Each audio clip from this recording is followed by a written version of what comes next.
The affair with history is heating up as it's about to become even more downright filthy. Watch out. Henry VIII is about, and as you know, heads are gonna roll, and not just in the bedroom.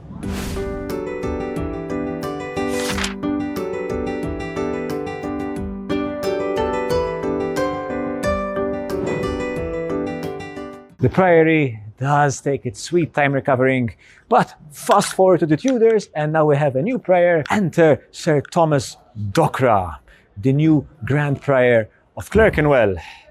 Sir Thomas is a hero and battle-hardened stud from the Siege of Rhodes, the one of 1480, because back then, before Malta was their HQ, the island of Rhodes was the Knights' main base. And it is Dockwra who restores Clerkenwell Priory to a grand scale. In fact, just above you, you can see the coat of arms of Sir Thomas Dockwra and a plaque saying it's, well, Sir Thomas Dockwra. The plaque records that more or less Clerkenwell Priory was rebuilt during his time. Charismatic as hell, he becomes chummy best friends with Henry VII. Oh yes, they become as thick as thieves, so much so that Henry VII actually stays here for a while in 1508. Not bad, having the king staying at your priory. Henry deploys Dockwra as his royal ambassador. Not bad. And also, in return, acting as his royal wingman, Dockwra helps Henry receive the title of Protector of the Order from the Pope.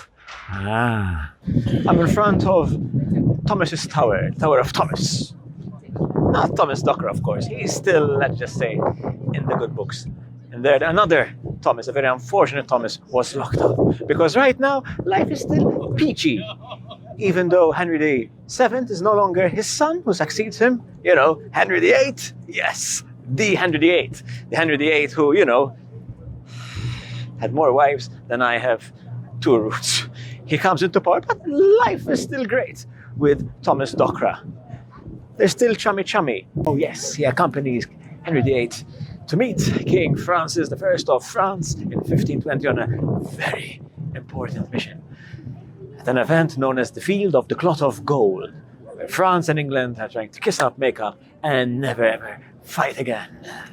Definitely gonna work, I'm sure. Definitely gonna work. They're the best of pals. Well, let's see if this meets your definition of the criteria needed to be a best friend. Henry refuses to allow Dockwra to travel on the order's business, to whom actually he is officially sworn to first. He is a religious member of the Order of St.John, the prior.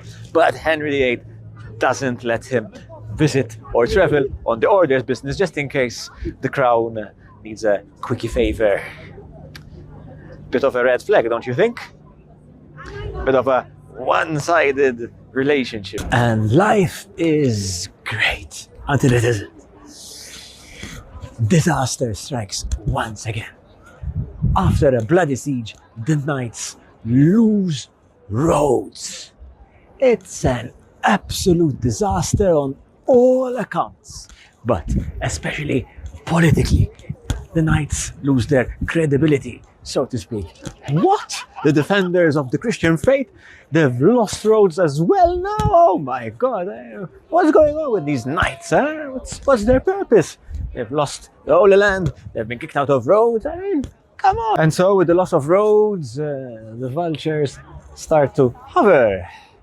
Doesn't take long till trouble brews in the UK.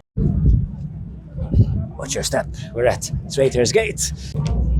Interesting times we live in, as the best of friends become the worst of enemies and heroes become traitors. And once again we've got King Henry who starts to show his true colors. And it all boils down in 1527. Whilst Dockwra is seriously ill, he's dying, Henry in the meantime is making plans. And not of sending him a good doctor, but actually Henry is planning to take all his lands and possessions when he dies. Another red flag, mind you. The order quickly scrambles to appoint another head ASAP, Sir William Western, also a hero of the Great Siege of Rhodes, this time of the 1522 siege. And William takes over fast after Docra dies and is buried in Clerkenwell. Except, we have a problem. You see, unlike Docra, Henry VIII doesn't like William Weston at all. And he refuses to accept William as the English prior. Let's just say it's only until Weston agrees to, no surprise here, gift Henry a yearly tribute is he accepted. Henry VIII, however, has different plans. Guys, you're Knights of St. John, you English knights, I mean, you've lost roads now, you've got no purpose in life. But I have a plan for you, I have an idea for you. How about you take a boat down the River Thames and go to France? Oh yes, go to France. It's quite nice weather over there. How about you garrison my fortress in Calais? Yes. How about you go to Calais and help me defend it against the French? What do you think? Yes, actually, that's what we'll do. We'll send you English knights to Calais. You'll garrison Calais for me. Don't worry about all your lands and gold over here in Clerkenwell and whatnot. I will take care of them. I will manage them. Sound like a good deal, guys? Enter Grandmaster Liladam, the first Grandmaster of my island of Malta. But before coming to Malta, he had to run as fast as his legs can carry him just over here in Clerkenwell, because trouble was brewing on the horizon. To save the English lang from becoming cannon fodder in Calais, Grandmaster Liladam is personally one of my favorite Grandmasters. Veteran warrior, and he manages to keep his nerves of steel intact despite so many setbacks. He's the Grandmaster who sadly had to leave from Rhodes. He had to surrender Rhodes, although he wanted to go down fighting till the end. But he still keeps on soldiering. And apart from being a veteran warrior, he is both skilled with the sword as well as with the pen, which is crucial if he needs to save the Knights of St. John from Henry VIII. Liladam, he swoops into London, stays here at Clerkenwell, he sweet talks Henry, he helps Henry and Weston kiss and make up without Weston having to pay that yearly tribute, and he seals the deal by also bestowing upon Henry, just like his father, the title of Protector of the Order.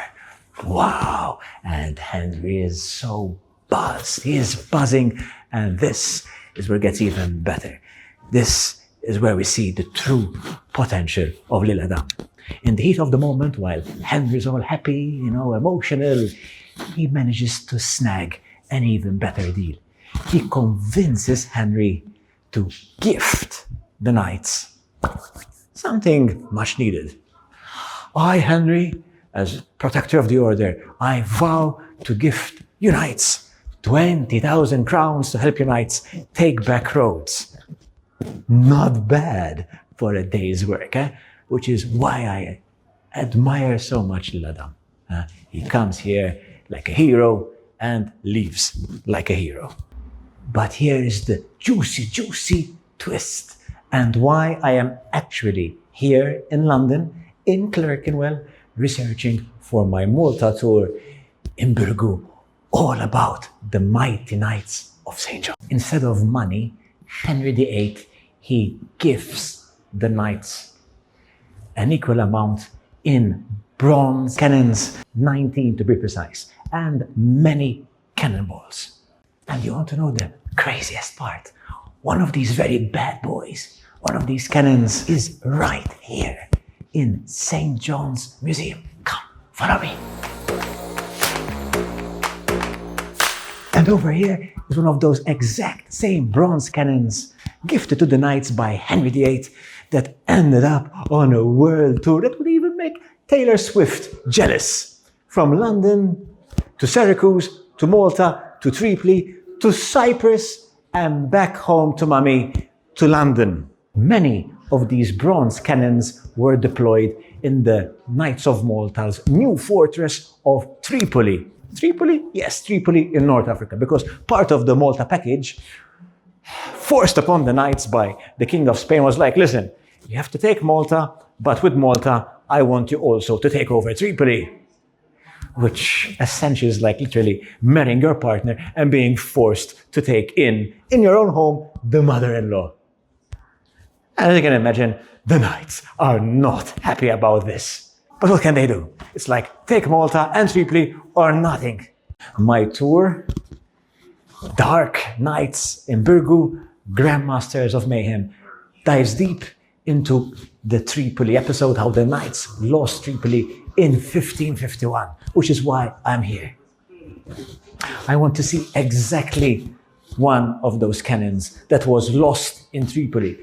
This cannon was deployed in Tripoli. The knights obviously lost Tripoli. The Ottomans captured everything they could, and obviously they're not gonna waste good bronze cannon, so they take it with them. It's in their arsenal, and they use this exact cannon to besiege Famagusta in Cyprus, on the eastern side of Cyprus. 1571. They capture Famagusta, and this cannon remains there for a very, very long time. Fast forward to 1906. Yes, 1906. And this cannon, which has the coat of arms of Henry VIII and Grandmaster Lil-Adam, was found at the bottom of the harbor during dredging operations. And here it is again, back to Mummy in London, where it was created. And here it is once again, proudly in front of you, in the Museum of the Order of St. John, exactly at St. John's Gate, Clerkenwell, London. After a whole 360 journey lasting more than 400 years, this bad boy came back home to Mummy, to lovely London, at its home. Amazing museum, and only one word for you: visit. Visit St. John's Museum. Trust me, it's filled with treasures.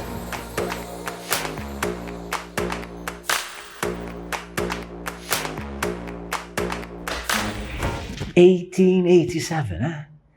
Once again, from the ashes, the Knights of St. John, they rise again and continue to do great service to others.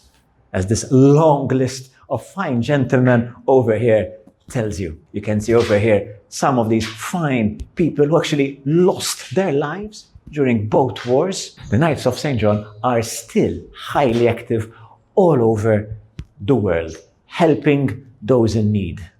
Back to their roots as hospitalers and healers, taking care of those unfortunates. And as you can see, the order are still keeping their good work over here. St. John's Ambulance, just by St. John's Gate Museum. Talk about history being like a boomerang, eh?